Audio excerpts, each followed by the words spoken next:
Halo, selamat malam. Perkenalkan saya Aldi.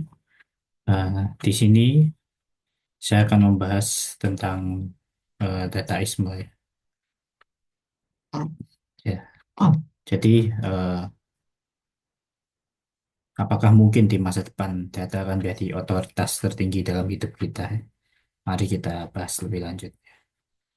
Secara sederhana, dataisme adalah pandangan dunia yang menyatakan bahwa segala sesuatu di alam semesta terdiri dari aliran data, dan nilai suatu fenomena atau entitas ditentukan oleh kontribusinya terhadap pemrosesan data.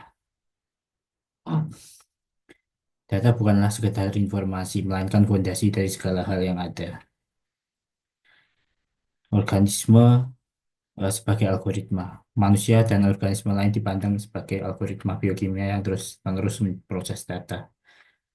Big data sebagai kunci. Dengan menganalisis data dalam skala besar, big data, kita dapat memahami pola-pola yang sebelumnya tersembunyi dan membuat keputusan yang lebih baik. Implikasi dataisme dalam berbagai bidang, fokus pada neurosains, AI, dan kedokteran. Eh, Bagi kita yang tertarik dengan neurosains, dataisme menawarkan perspektif yang menarik. Otak dapat dipandang sebagai mesin memproses data yang sangat kompleks.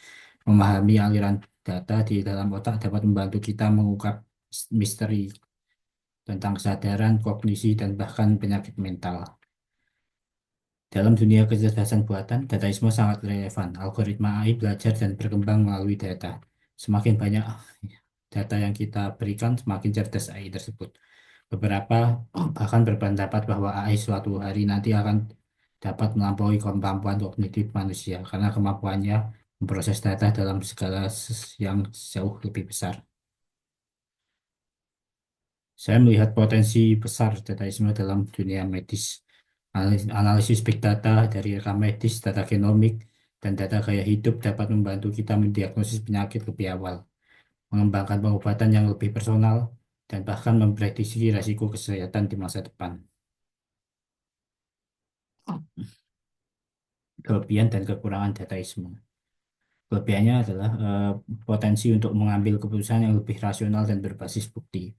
Kemajuan pesat dalam ilmu pengetahuan dan teknologi, peningkatan efisiensi dan produktivitas, potensi solusi untuk masalah-masalah kompleks.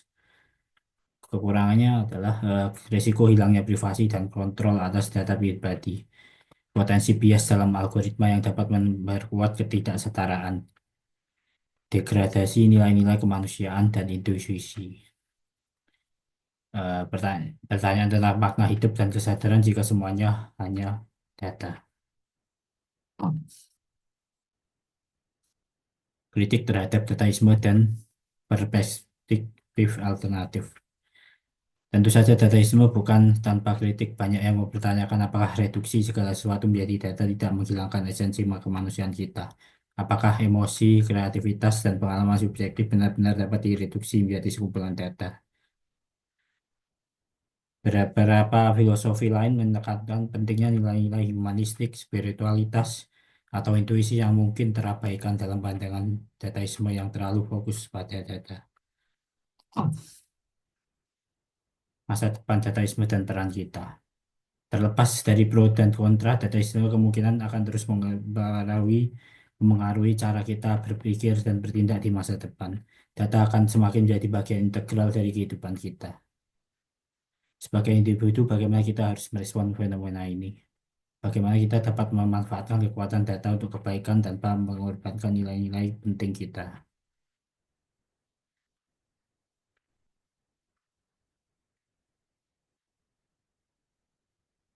Baik, sekian, terima kasih.